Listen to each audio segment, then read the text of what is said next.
Hi, this is Paul from finishYourSong.com, and I've got a quick tip for you here on adding some width to a mono source.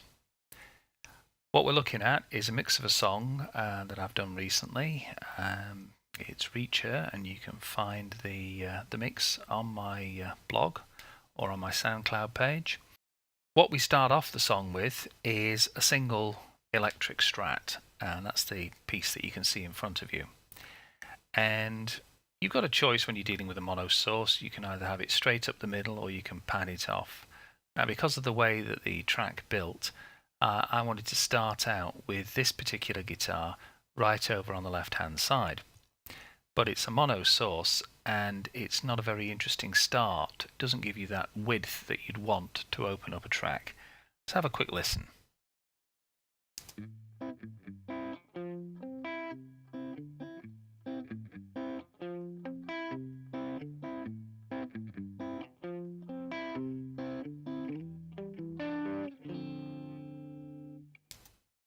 So that's the track, that's the guitar.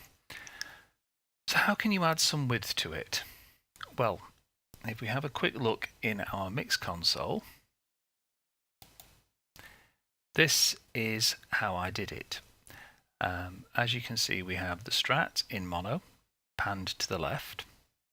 The guitar now feeds through into a guitar channel, which in turn goes to the stereo mix.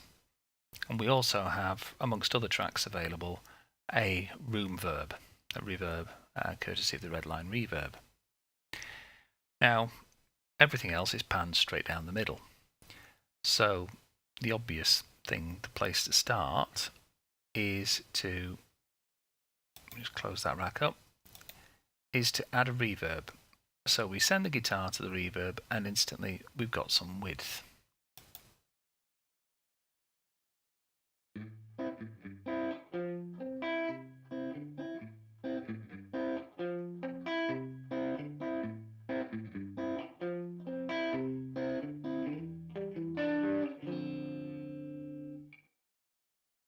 Now, you've got the width, but can we do it any better?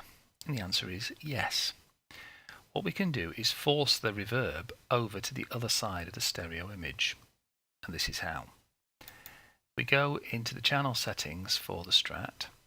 You'll see here in Cubase we've got the send, which is sending the signal pre-fader to the reverb. What we're going to do here is alter the panning of that send.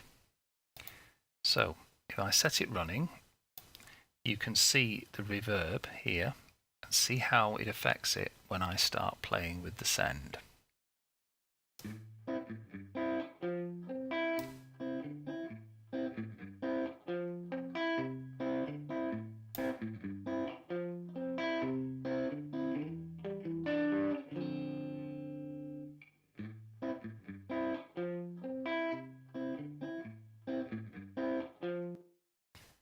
As you can see, it doesn't pan the whole of the reverb straight across to the right hand side, but what it does do is it slants the amount of reverb or the presence of the Strat in the reverb to the right hand side. So the reverb is giving us a width across the stereo field, but we're using this pan here to drive the bulk of the reverb of the Strat opposite to where the original signal is panned hard left.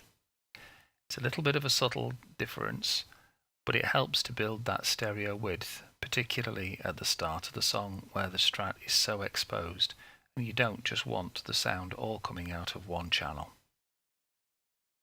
Little bit of a different approach. Hope that's given you some food for thought. So until next time, you take care of yourselves.